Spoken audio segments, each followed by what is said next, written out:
Genesis chapter 21, the birth of Isaac. Yahweh visited Sarah as he had said, and Yahweh did to Sarah as he had spoken. Sarah conceived and bore Abraham a son in his old age. When he was 99, he was told that he was going to have a baby, and Sarah was 90. This was at the set time of which God had spoken to him. Abraham called his son, who was born to him, whom Sarah bore to him, so it really emphasizes it, Isaac, which means laughter. Abraham circumcised his son Isaac when he was 8 days old, as God had commanded him. Abraham was 100 years old when his son Isaac was born to him. Sarah said, "God has made me laugh. Everyone who hears will laugh with me." She said, "Who would have said to Abraham that Sarah would nurse children? For I have borne him a son in his old age." The child grew and was weaned. That means he stopped being fed by the breast. And Abraham made a great feast on the day that Isaac was weaned. Sarah saw the son of Hagar the Egyptian, whom she had borne to Abraham, mocking. Therefore she said to Abraham, "Cast out this handmaid and her son, for the son of this handmaid will not be heir with my son, Isaac." The thing was very grievous in Abraham's sight on account of his son. God said to Abraham, "Don't let it be grievous in your sight because of the boy and because of your handmaid. In all that Sarah says to you, listen to her voice, for in Isaac will your seed be called." So God's purpose was to go ahead through Isaac and not through the son of Hagar. "I will also make a nation of the son of the handmaid, because he is your seed."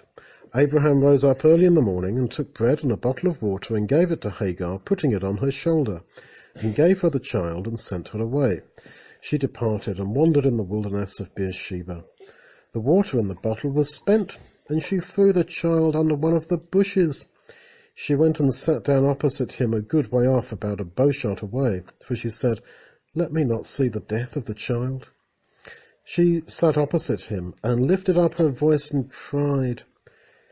God heard the voice of the boy. The angel of God called to Hagar out of the sky and said to her, "What's the matter, Hagar? Don't be afraid, for God has heard the voice of the boy where he is. Get up, lift up the boy and hold him in your arm, for I will make him a great nation." God opened her eyes, and she saw a well of water. She went, filled the bottle with water, and gave the boy drink. So when you just think you're at the very end, with no chance, as in this case, of getting water because you're in a desert, God can make you see the answer was there all along. God was with the boy, and he grew. He lived in the desert, and he grew up, and he became an archer. He lived in the wilderness of Paran. His mother took a wife for him out of the land of Egypt, because that's where Hagar was from. She was from Egypt. It happened at that time that Abimelech and Phicol, the captain of his army, spoke to Abraham, saying, "God is with you in all that you do." So even the unbelievers who lived around Abraham realized that God was with him. "Now therefore swear to me here by God that you will not deal falsely with me, nor with my son, nor with my son's son." Sometimes we think God's not with us. But he is, absolutely. Yeah, let's carry on. So, even these unbelievers saw that God was with Abraham. So they said to Abraham, "Now therefore swear to me by God that you will not deal falsely with me, but according to the kindness that I have done to you, you shall do to me, and to the land in which you have lived as a foreigner." So as we said the other day, Abraham is our example. He lived as a stranger, as a foreigner, in the land that he was to afterwards inherit forever. Now he died as a foreigner and a stranger, just tramping through the land. And yet God promised to give it to him forever. And because God keeps his promises, that means that when Jesus comes back, Abraham will be resurrected so that he receives those promises. Abraham reproved Abimelech because of a water well which Abimelech's servants had violently taken away. Abimelech said, "I don't know who has done this thing. You didn't tell me, neither did I hear about it until now." Abraham took sheep and cattle and gave them to Abimelech, and these two made a covenant. So again you see grace, because Abraham could have said, "Look, you took my well away from me. Now give it back." But he does say that to Abimelech, but he then gives Abimelech a big present. It's as if to say, yes, you did wrong to me, and I will do right to you.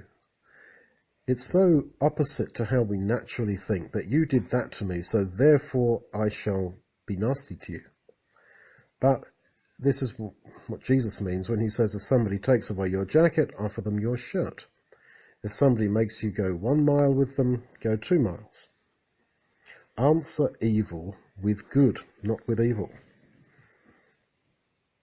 So these two, Abraham and Abimelech, made a covenant, a promise.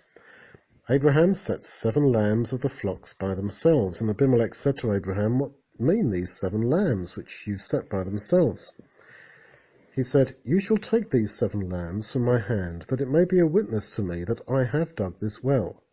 So he called that place Beersheba, the well of the oath, because they both swore there. So they made a covenant at Beersheba. Abimelech rose up with Phicol, the captain of his army, and they returned into the land of the Philistines. Abraham planted a tamarisk tree in Beersheba, and called there on the name of Yahweh, the everlasting God. Abraham lived as a foreigner in the land of the Philistines many days. So again, Abraham, we're told, lived as a stranger, as somebody just passing through, although most of his life actually he just spent passing through. And so that's how we are in this world. Paul says that we are strangers, foreigners, and pilgrims, that we're on a journey, that we're not here to get the maximum we can out of this life, but we're here in order to carry on a journey to somewhere even greater. And that's why it says in Hebrews 11 that Abraham was like this, because he was searching for a city which has foundations. And that is the city of the great King, of Jesus, that will be established on earth when Jesus comes back.